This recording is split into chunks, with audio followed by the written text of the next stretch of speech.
Desde que tengo memoria, fui conocido como Simón, un simple pescador de Betsaida, en Galilea. Mi vida giraba en torno al mar de Galilea, donde, junto con mi hermano Andrés y nuestros socios Santiago y Juan, pasábamos días y noches trabajando duro para sostener a nuestras familias. Éramos pescadores en un tiempo difícil. Galilea estaba bajo el yugo del Imperio Romano, y la presión de los impuestos y la presencia constante de soldados romanos nos recordaban la opresión que vivíamos. Como muchos otros, yo esperaba la llegada del Mesías, aquel que restauraría el reino de Israel y nos libraría de la ocupación. Nunca imaginé que mi vida cambiaría de la manera en que lo hizo. Todo comenzó con Andrés, quien había oído hablar de Jesús a través de Juan el Bautista.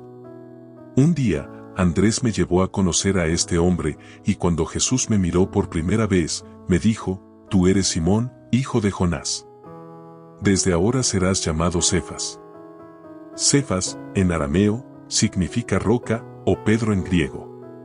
No entendí del todo el significado en ese momento, pero pronto descubrí que Jesús tenía un propósito especial para mí. Un día, mientras estábamos en el mar después de una noche de pesca sin éxito, Jesús se acercó y nos pidió que echáramos las redes una vez más. Dudé, después de todo, ¿qué sabía él de pesca? Pero algo en su voz me dio confianza, y obedecí. Para nuestra sorpresa, capturamos tantos peces que las redes comenzaron a romperse. Aquel milagro me dejó atónito. Me postré a sus pies, reconociendo lo pecador que era. Sin embargo, Jesús no se apartó de mí. Me dijo: «No temas, desde ahora serás pescador de hombres».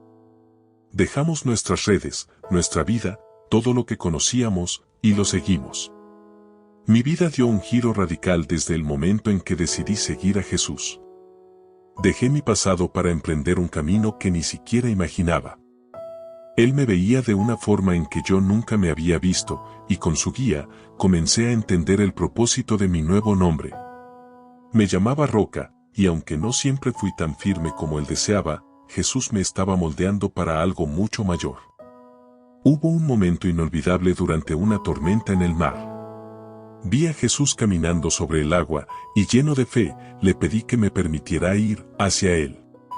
Con su permiso, bajé del bote y comencé a caminar también. Por un instante, experimenté una fe tan pura que hasta caminé sobre las olas. Pero al sentir el viento y ver la fuerza de las aguas, el miedo me invadió, y comencé a hundirme. «Señor, sálvame», grité, y al instante, Jesús extendió su mano y me sostuvo. «Hombre de poca fe, ¿por qué dudaste?», me dijo, y esas palabras quedaron grabadas en mi corazón. No era fácil ser discípulo de Jesús. Me encontraba en constante lucha entre mis propias dudas y mi deseo de ser digno del llamado que Él me había hecho. Pero Jesús nunca dejó de confiar en mí, y sus enseñanzas fueron moldeando mi carácter. A pesar de mis fallas y de los momentos en que mis fuerzas flaquearon, Él siempre estaba ahí para restaurarme y darme fuerzas. Uno de los momentos que más me marcó sucedió cuando Jesús reunió a los discípulos y nos preguntó: «¿Quién dice la gente que soy yo?». Algunos de nosotros respondimos que algunos decían que era Juan el Bautista, otros que era Elías o algún otro profeta. Pero entonces Él me miró y me preguntó directamente: «¿Y tú, quién dices que soy?». Sin pensarlo, respondí: «Tú eres el Cristo, el Hijo del Dios viviente». Jesús me dijo que esa revelación no venía de carne ni sangre, sino de Dios mismo, y añadió algo que nunca olvidaré: «Tú eres Pedro, y sobre esta roca edificaré mi iglesia». Esa declaración me llenó de una mezcla de alegría y temor. ¿Cómo podía ser yo, un simple pescador de Galilea, quien sostuviera el fundamento de su iglesia? Pero mi camino no fue siempre firme. Recuerdo, con dolor, aquella última noche de Jesús con nosotros, cuando prometí que nunca lo dejaría, que hasta la muerte estaría a su lado. «Aunque todos te abandonen, yo nunca lo haré», le dije, convencido de mi propia lealtad. Pero Jesús me miró, y con tristeza en sus ojos, me advirtió: «Antes de que el gallo cante, me negarás 3 veces». No quise creerlo, y sin embargo, fue exactamente lo que sucedió. Esa noche, después de que Jesús fue arrestado, el miedo se apoderó de mí. 3 veces me preguntaron si conocía a Jesús y 3 veces lo negué. Al amanecer, el gallo cantó y mis palabras resonaron en mi mente. Sentí una profunda vergüenza y desesperación. ¿Cómo podría haber negado al que me había dado todo? Me sentí destrozado y huí, llorando amargamente. Sin embargo, nuestro Señor, en su infinita misericordia, no me abandonó en mi arrepentimiento. Tras su resurrección, Jesús me buscó. Me llamó aparte, y en aquella mañana junto al mar, me hizo 3 preguntas que fueron como un bálsamo para mi alma herida. Simón, hijo de Jonás, ¿me amas? 3 veces me preguntó, y 3 veces pude responderle, sí, Señor, tú sabes que te amo. Con cada respuesta, Él me daba una tarea: apacienta mis ovejas. En ese momento, comprendí que Jesús no solo me perdonaba, sino que me restauraba y me daba una responsabilidad mayor. A pesar de mi traición, Él me confiaba su rebaño. Su amor y su gracia eran mucho más grandes de lo que podía entender. Desde ese día, mi vida se dedicó enteramente a su misión. Fui testigo de su ascensión al cielo, y junto con mis hermanos, recibí el Espíritu Santo en Pentecostés. Fue un momento indescriptible. La fuerza y el valor que el Espíritu Santo trajo a mi vida me dieron la determinación para hablar del Evangelio a multitudes, a pesar del peligro y la persecución. Fue entonces que verdaderamente entendí mi llamado como pescador de hombres. Miles de personas escucharon el mensaje y creyeron en Jesús, el Cristo, el Salvador. Fui encarcelado, golpeado, y enfrenté grandes desafíos, pero nada de eso me hizo retroceder. Cuando me llamaron a comparecer ante las autoridades y me exigieron que dejara de hablar en el nombre de Jesús, respondí con firmeza: es necesario obedecer a Dios antes que a los hombres. Mi vida ya no era mía, se la había entregado a Jesús. Él me había llamado roca, y aunque mis fuerzas muchas veces parecían pequeñas, Él me sostuvo y me dio la fortaleza para ser un pilar en su iglesia. Ahora, cuando miro hacia atrás y veo cómo Jesús me transformó, desde un simple pescador lleno de dudas y temores hasta uno de los líderes de su iglesia, solo puedo sentir gratitud. No era digno de su llamado, ni de su perdón, pero en su gracia me dio un propósito. A los creyentes de todas partes les digo: nuestra vida no se trata de nuestra fortaleza o nuestras caídas, sino de la fidelidad y el amor de Dios que nos transforma y nos da un propósito mayor. Los años pasaron y la obra de Jesús se expandió más allá de lo que cualquiera de nosotros había imaginado. Después de Pentecostés, los discípulos salieron de Jerusalén y comenzaron a predicar el Evangelio por toda Judea, Samaria, y más allá de nuestras fronteras. La gracia de Dios alcanzaba a miles, y cada vez más personas, tanto judíos como gentiles, escuchaban la buena noticia de la salvación en Jesús. Fue en esos días cuando surgió uno de los desafíos más grandes que enfrentaría nuestra naciente iglesia: ¿deberían los gentiles seguir las leyes de Moisés para ser parte del pueblo de Dios? Sabíamos que Jesús había venido para cumplir la ley y abrir el camino a todos, sin importar su origen. Sin embargo, algunos hermanos de Judea insistían en que los gentiles debían ser circuncidados y obedecer las leyes judías para ser realmente salvos.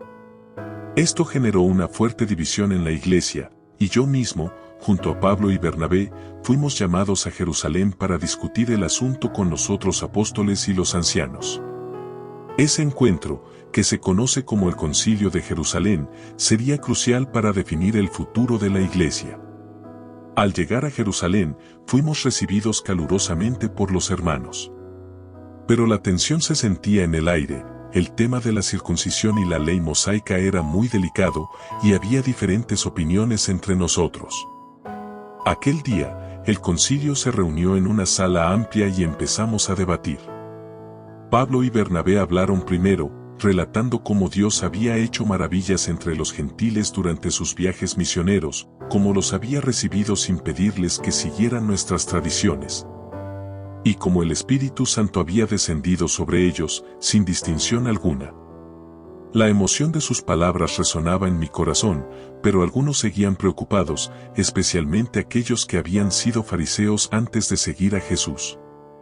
Ellos insistían en que la ley de Moisés debía cumplirse por todos, incluso por los gentiles, para que pudieran ser parte del pueblo santo. Después de escuchar los argumentos y la pasión en ambas partes, me sentí movido a hablar. Me puse de pie y, con la sala en silencio, comencé a relatar mi propia experiencia. Hermanos, dije, ustedes saben que desde los primeros días Dios me escogió entre nosotros para que los gentiles oyeran de mi boca el mensaje del Evangelio y creyeran. No podía olvidar el día en que, estando en Jope, recibí aquella visión de un lienzo que descendía del cielo, lleno de toda clase de animales impuros. En esa visión, Dios me dijo, lo que yo he limpiado, no lo llames impuro. Al principio no entendí, pero después, al ser llamado por Cornelio, un centurión romano, todo cobró sentido. Me di cuenta de que el mensaje de salvación en Jesús no era solo para los judíos, sino para todas las naciones, y que Dios no hace distinción de personas. Allí, en la casa de Cornelio, fui testigo de cómo el Espíritu Santo descendió sobre los gentiles, de la misma forma en que lo había hecho sobre nosotros en Pentecostés. Eso fue prueba suficiente para mí. Dios mismo había aceptado a los gentiles tal como eran, sin imponerles nuestras tradiciones. Mis palabras provocaron un silencio profundo. Continué, diciendo, ¿por qué, entonces, quieren poner un yugo sobre el cuello de los discípulos, un yugo que ni nosotros ni nuestros padres hemos podido llevar? Creemos que somos salvos por la gracia del Señor Jesús, así como ellos también lo son. La sala permaneció en silencio. Muchos parecían reflexionar sobre lo que había dicho. Sabía que mis palabras desafiaban creencias profundamente arraigadas, pero el llamado de Dios a ser pescador de hombres había transformado mi vida, y ahora veía que esa misión incluía a toda la humanidad. Tras mi intervención, Santiago, el hermano del Señor y líder de la iglesia en Jerusalén, tomó la palabra. Con calma y sabiduría, nos recordó las palabras de los profetas que habían anunciado que Dios también llamaría a los gentiles para formar parte de su pueblo. Santiago propuso entonces una solución, que no se les impusiera la circuncisión ni la ley de Moisés a los gentiles, sino que se les pidiera solo abstenerse de algunas prácticas que ofendían a los judíos, como comer alimentos sacrificados a los ídolos, consumir sangre y participar en prácticas sexuales impuras. Era una propuesta sabia y razonable, que respetaba las convicciones de ambos lados y permitía que los gentiles se unieran a nosotros sin el peso de nuestras tradiciones. El acuerdo fue aprobado por todos y decidimos enviar una carta a las iglesias de Antioquía, Siria y Cilicia, explicando la decisión tomada en Jerusalén. Además, enviamos a algunos hermanos de confianza junto con Pablo y Bernabé para que entregaran el mensaje en persona y respondieran cualquier pregunta. Sabíamos que el enemigo buscaría dividirnos, pero este acuerdo selló nuestra unidad y confirmó que la iglesia no se construía sobre normas humanas, sino sobre la gracia y el amor de Dios. Aquel concilio fue un hito en la historia de nuestra fe. Nunca olvidaré la sensación de paz y de comunión que sentimos al concluir aquella reunión. En ese momento, comprendí que nuestra misión no era imponer leyes ni tradiciones, sino proclamar el mensaje de salvación en Cristo, un mensaje que nos liberaba a todos. Vi la obra del Espíritu Santo guiándonos, enseñándonos a amar y aceptar a los demás tal como Dios los acepta. Nos enseñó que la verdadera circuncisión es la del corazón y que solo Jesús podía limpiar el alma de cualquier persona, sin importar su origen. Ese día, más que nunca, entendí por qué Jesús me había llamado roca. No por ser inflexible, sino porque Él esperaba de mí una fe sólida, que pudiera adaptarse, aprender y guiar a otros hacia el amor y la libertad que Él nos había dado. Después del concilio en Jerusalén, la misión que el Señor me había encomendado ardía en mi corazón con más intensidad que nunca. Jesús nos había dejado el mandato de ir y hacer discípulos de todas las naciones, y yo sabía que no podía quedarme en un solo lugar. Así que, con la certeza de su llamado y confiado en la obra del Espíritu Santo, emprendí mis viajes misioneros. Estos me llevaron a través de ciudades y pueblos donde el mensaje del Evangelio era desconocido o apenas comenzaba a florecer. Mis primeros pasos me dirigieron a lugares cercanos, dentro de Judea y Samaria. Me sentí llamado a confirmar y fortalecer la fe de los hermanos en cada comunidad que había oído del Señor. Uno de los destinos que más recuerdo fue Lida, una ciudad de gentiles y judíos mezclados. Allí conocí a un hombre llamado Eneas, paralítico desde hacía 8 años. Cuando llegué, muchos ya sabían de los milagros que el Señor había hecho a través de mí y había expectativa entre las personas. Miré a Eneas y le dije con una convicción que no venía de mí, sino del Señor mismo: Eneas, Jesucristo te sana, levántate y haz tu cama. Al instante, Eneas se levantó, caminando con sus propios pies, y la noticia corrió rápidamente por toda Lida y la región de Sarón. Muchísimos creyeron en el Señor ese día, y la iglesia de esa región comenzó a crecer, fortaleciéndose en la fe. Desde Lida, el Espíritu me guió hacia Jope, donde otra obra del Señor esperaba. Allí me pidieron que visitara a Tabita, también llamada Dorcas, una mujer dedicada al servicio, querida y respetada por todos los hermanos. Ella había enfermado y muerto, y el dolor de la comunidad era profundo. Me llevaron a la habitación donde yacía su cuerpo, y mientras estaba a solas, oré con todo mi ser. Sentí una paz indescriptible y luego, con la certeza que solo el Señor puede dar, le dije: Tabita, levántate. Para asombro de todos, ella abrió los ojos y se levantó. Su resurrección trajo vida y fe a toda Jope. El poder de Jesús había tocado a la gente de una manera tan fuerte que muchos creyeron y comenzaron a buscar al Señor. Desde entonces, Jope fue un lugar clave en mi ministerio, y la iglesia allí se hizo una comunidad vibrante de creyentes. Después de estos milagros, un llamado más grande comenzó a formarse en mi corazón. Sentí que el Señor me impulsaba a cruzar las fronteras de Judea y Galilea para llevar el mensaje a otros pueblos, incluso a los gentiles. Fue entonces cuando, guiado por el Espíritu, fui llevado a Cesarea. Cesarea era una ciudad romana importante, y allí fui recibido en la casa de Cornelio, un centurión que había tenido una visión donde un ángel le dijo que enviara por mí. Al llegar a su hogar, encontré a Cornelio junto a su familia y amigos, todos reunidos con ansias de escuchar la palabra de Dios. Me di cuenta de que Dios no hace acepción de personas, que no distingue entre judíos y gentiles. Y mientras compartía el Evangelio con ellos, el Espíritu Santo descendió sobre ellos, exactamente como lo hizo con nosotros en Pentecostés. Este evento marcó un antes y un después, pues entendí que Dios estaba llamando a todas las naciones a su reino. Fue en Cesarea donde vi de manera clara que el mensaje de salvación era para todos, y no solo para los hijos de Israel. A lo largo de los años, viajé a diferentes comunidades, estableciendo iglesias y fortaleciendo a los hermanos en la fe. Las noticias del Evangelio continuaban extendiéndose, y en cada ciudad había nuevos desafíos y oportunidades. La gente en las ciudades portuarias y comerciales como Tiro y Sidón comenzaba a conocer el mensaje del Salvador, y allí la iglesia creció con rapidez. También pasé por Antioquía de Siria, una ciudad vibrante y diversa, donde fui testigo de cómo gentiles y judíos se unían en una misma fe. Antioquía se convirtió en un centro de misiones, una base desde donde muchos de los hermanos partían para llevar el Evangelio hacia lugares lejanos.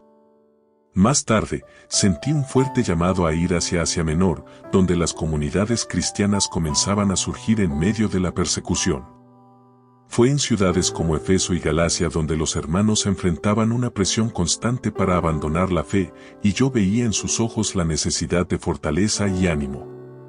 En esas regiones, el Evangelio se encontró con filosofías y religiones diferentes, y había quienes no comprendían el mensaje de Jesús. Algunos nos rechazaron abiertamente, y otros, por la gracia de Dios, recibieron la palabra y se unieron a nuestra fe. En estos lugares, a menudo me encontraba recordándoles a los hermanos las enseñanzas de Jesús sobre amar al enemigo, sobre orar por quienes nos persiguen.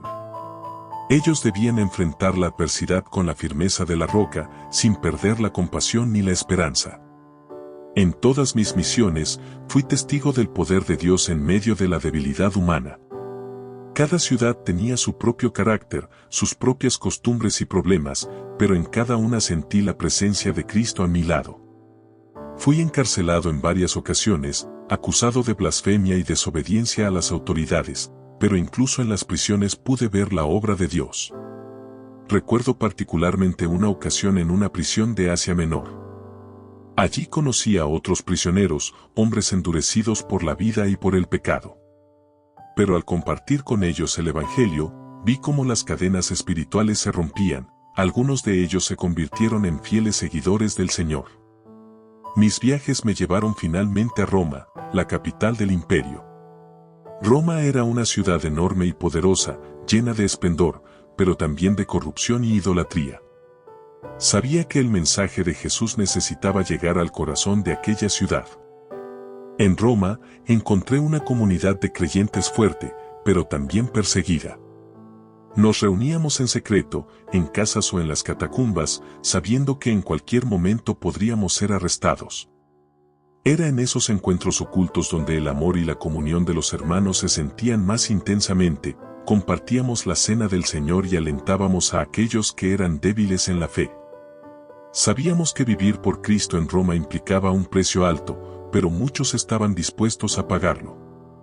En la ciudad de Roma, mi vida tomó su última dirección, pero allí también comprendí la profundidad del llamado de Jesús. Había sido un largo viaje desde las costas del mar de Galilea, y mientras predicaba en esa gran capital, mi fe se había forjado y confirmado en el poder de Dios y no en mis propias fuerzas. En cada ciudad, en cada prisión y en cada hogar que visité, experimenté la promesa de Jesús de estar con nosotros hasta el fin.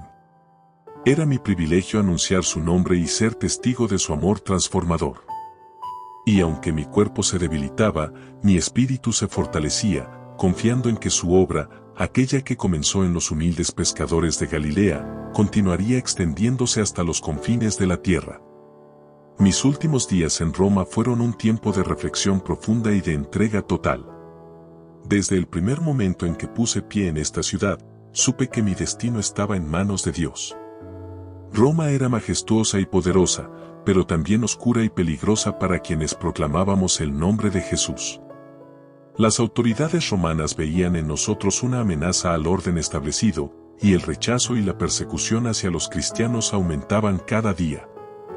Fui arrestado y encarcelado en condiciones duras, pero aún en medio de las paredes frías y húmedas de la prisión, mi espíritu estaba en paz.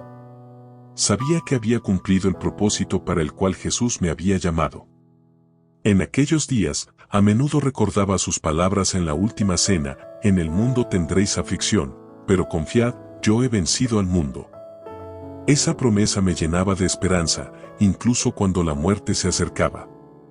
Durante mi encarcelamiento, fui bendecido al recibir la visita de algunos hermanos fieles que, a riesgo de sus propias vidas, venían a animarme y a traerme noticias de la iglesia en Roma y más allá. Su presencia era un bálsamo para mi alma, y sus palabras de aliento me recordaban que la obra de Dios no terminaba conmigo. La semilla del Evangelio había sido plantada, y yo sabía que seguiría creciendo, con o sin mi presencia. Finalmente, el día de mi ejecución llegó. Me llevaron ante las autoridades, y supe entonces que había sido condenado a morir en una cruz, igual que mi Señor. Mi corazón se llenó de tristeza, no por miedo a la muerte, sino por la indignidad de ser crucificado de la misma manera que Él. Sentía que no era digno de morir como murió mi Maestro, el Hijo de Dios que vino al mundo para salvarnos. Así que, con la poca fuerza que me quedaba, rogué a mis verdugos que me crucificaran de cabeza. Ellos, sin comprender la razón de mi petición, accedieron. Mi único deseo era honrar a Jesús en mi muerte, reconociendo mi propia debilidad frente a su grandeza. Cuando me crucificaron, el dolor fue intenso, pero mi espíritu estaba en paz, más allá del sufrimiento físico. Recordé los días en que lo seguí por las polvorientas sendas de Galilea, el sonido de su voz cuando me llamó Pedro. Recordé sus palabras de amor, sus enseñanzas y su promesa de que estaría con nosotros hasta el fin. y aunque mi vida llegaba a su fin, sentía su presencia más cerca que nunca. Mientras mi cuerpo se debilitaba, me entregué en oración, agradeciendo al Señor por la gracia de haberlo conocido, de haber sido perdonado y restaurado, y de haber servido a su reino. Con cada respiro, mi amor por Él se hacía más fuerte, y sentí que mi vida completa había sido para este momento, entregar todo, incluso mi vida, por aquel que dio su vida por mí. Y así, en medio de esa cruz, mi vida terrenal terminó, pero sé que mi espíritu fue acogido en la gloria de mi Señor. Mi cuerpo cayó, pero la iglesia de Cristo seguía en pie, más fuerte que nunca, porque Él la había edificado y nada podría derribarla. Mi martirio en Roma fue el final de mi misión aquí, pero para mí, era solo el comienzo de la vida eterna junto a mi Salvador. Al reflexionar sobre mi vida y todo lo que el Señor me permitió experimentar, me doy cuenta de que, al final, lo más importante no fue ni mi fuerza ni mis errores, sino la gracia infinita de Dios que me transformó. Fui llamado de una vida sencilla, lleno de defectos, temores y limitaciones, y el Maestro tuvo misericordia de mí, me enseñó, me restauró y me guió a través de un camino que jamás hubiera imaginado.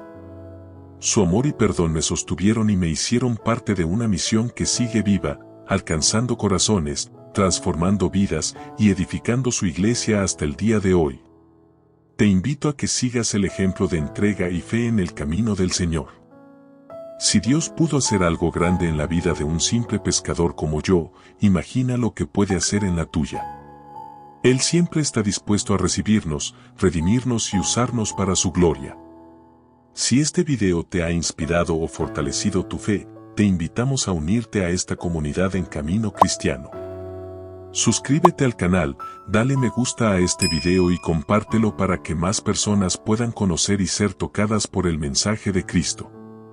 Juntos, sigamos edificando y compartiendo el Evangelio, recordando que todos estamos llamados a ser parte de esta gran obra de amor y redención. Dios te bendiga.